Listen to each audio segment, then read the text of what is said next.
Welcome into the New Orleans Saints podcast presented by SeatGeek. I'm your host, Erin Summers. The Saints are returning to primetime play for the first time in nearly a year this Monday as they take on the Seattle Seahawks. The Seahawks are 2-4, led by Coach Pete Carroll. And of course, they will be without quarterback Russell Wilson, who is recovering from a finger surgery, and running back Chris Carson.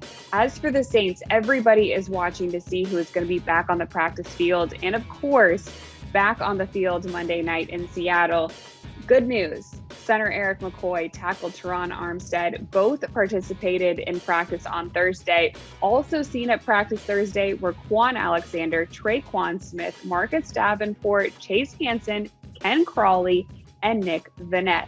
That is a lot of people, and a lot of people we have been waiting to see on the football field. Of course, we saw some players that were injured in their last game before the bye week in wide receiver Deontay Harris, running back Dwayne Washington, quarterback Taysom Hill, who are all non-participants on Thursday's practice. Defensive tackle Malcolm Roach was out with an illness, so we'll see how that progresses as the weekend goes. And wide receiver Chris Hogan did not participate. But we're getting there. We are getting there, people. So let's get excited. The Saints are coming back from the bye week.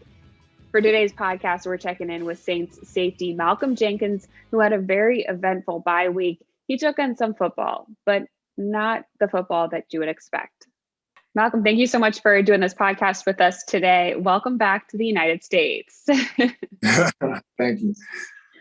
How was the bye week? Oh, it was awesome. Got out there to London, hung out in the city for a while, and then caught a 2-hour train out to Burnley. Obviously, big news for me being a new minority investor into ALK Capital, which owns the Burnley team. So they showed me around Turf Moor, the historical stadium that they got there, showed me the new facilities. And we took a quick ride right up the street to Manchester to see the match between Man City and Burnley. My first time being at a soccer match, so it's been an experience for sure.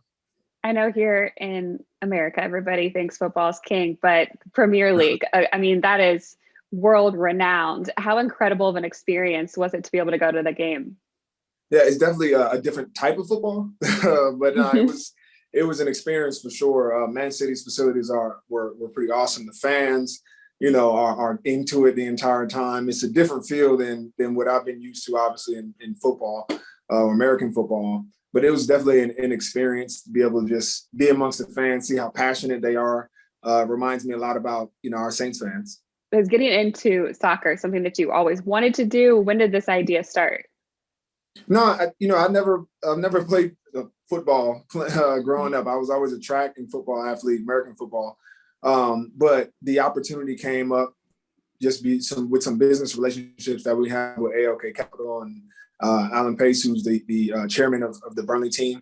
And, things kind of fell in line and we had an opportunity. And being in sports, it's something that is near and dear to me. I understand what it's like to be an athlete. I understand the marketing part of it. And even with the NFL trying to do more in the UK, the Premier League is trying to do the same in America. And I think, being able to step into a role as an ambassador to introduce the Burnley Football Club to an American audience was just a great fit for me. What will your role be as part owner there? Yeah, so I don't think I'll do anything in operations or anything like that. But basically what I was just saying, they're making a conscious effort to bring kind of the Premier League to the United States to expose and expand their fan base. And I think, people like myself are going to be great advocates and ambassadors to be able to do that. So, and it's specifically to Burnley. I think right now, myself and LeBron James are the only active athletes that are invested in that league, but we have a few NFL owners that own NFL teams also own some of those football teams in the Premier League. So there's crossover there. And I play, that's where I see myself fitting in, is just really introducing that Burnley brand to the United States. Are we going to start some watch parties here around New Orleans? Is that what we need to get going on? That might be what we need to get going on. They got some big games, and they got a long season too. So we'll have some fun with that. Definitely. I know that it's been kind of an up and down season. It's been a different start for the Saints, obviously, with a lot of new pieces on the field. But you have been somebody that has been with this organization, second time now, but for a long time. How do you enjoy your role now on the team as one of the leaders of the defense? Yeah, I mean, I'm having a ton of fun, and mainly it's because of the guys around me.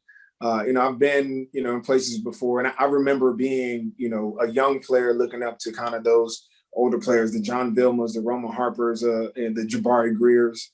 And then, I became kind of that player when I was in Philadelphia. And coming back here, it's a little bit different. You've got DeMario, who's really like the heart and soul of our defense. You've got young players. Marshawn Lattimore, I think, is the best corner in the game.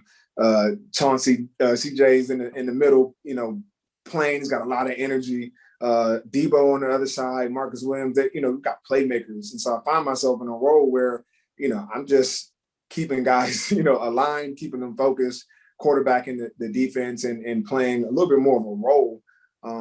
But that's makes my job so much easier to be around this, type of defense, this type of production at every single position. Why was it important or something you wanted to do to be able to come back and play for the Saints again? Well, for me, I love to be in familiar situations. I love to, I play better when I enjoy the guys that I'm around and I'm having fun in the organization. And I know this is, in the NFL, this is one of the top programs that there are when it comes from a culture standpoint, teammates, coaching, all of that stuff. And so for me, it just made a lot of sense that, if I had to leave Philadelphia, I wanted to go somewhere that I would enjoy, not only just what I'll do on the field, but being in the community, being on the team, being in the locker room. And this was obviously second home to me. Yeah, you mentioned being in the community. Obviously, getting involved in this soccer/football team is something completely different as well. You've done a lot of different things to use your platform as a football player to get involved. Why has that been something that you've really keyed in on? Well, I think I realize that we are ambassadors almost, for our communities. We're role models. People look up to us, and for a long time, we've only been able to focus on our sport or just be athletes. And we realize that idea, that mindset it's troublesome because not everybody can come and do what we do. It's a small percentage that can be the best in the world and play in the NFL. So there are other lessons and other things that we can do than play football. And I think oftentimes we wait till we're done playing the game to try to kick in to those things, but we never had jobs, never had internships. And so what I've tried to do is to do all of these different things, exploring my own interests and hobbies while I'm playing and doing that out loud as, to be able to show people that you don't have to be one dimensional. You can play sports and still have other interests, still, better yourself or explore yourself in all these other spaces. And hopefully, that example was replicated. Not everybody can play football since they were 7 years old, still be playing football, go have won multiple Super Bowls, or that's just not a normal average me type of person thing that I right. do. So you have the Malcolm Jenkins Foundation. What are some of the other things that you've enjoyed that you've started along the way? Yeah, I mean, one of my favorite things is, we started the Malcolm Jenkins Foundation right here in New Orleans with our programs that we hear in partnership with College Track. We've been giving out scholarships in 2010 to local students, as well as putting them through our Project Rewards program, which teaches them everything outside of the academics, the life skills, the leadership skills, the health and wellness that we need to have our children be, well-rounded individuals. And one of the things that I'm really excited about as I've kind of got into my own business ventures and have been looking into building generational wealth and things like that, is starting to implement some of those programs, financial literacy, opening savings accounts for the kids that we serve in multiple communities, including New Orleans, Philadelphia, Newark, New Jersey, all places that I've called home. And so the lessons that I'm learning in real life, we are incorporating those into our curriculum, into our programming for the Malcolm Jenkins Foundation.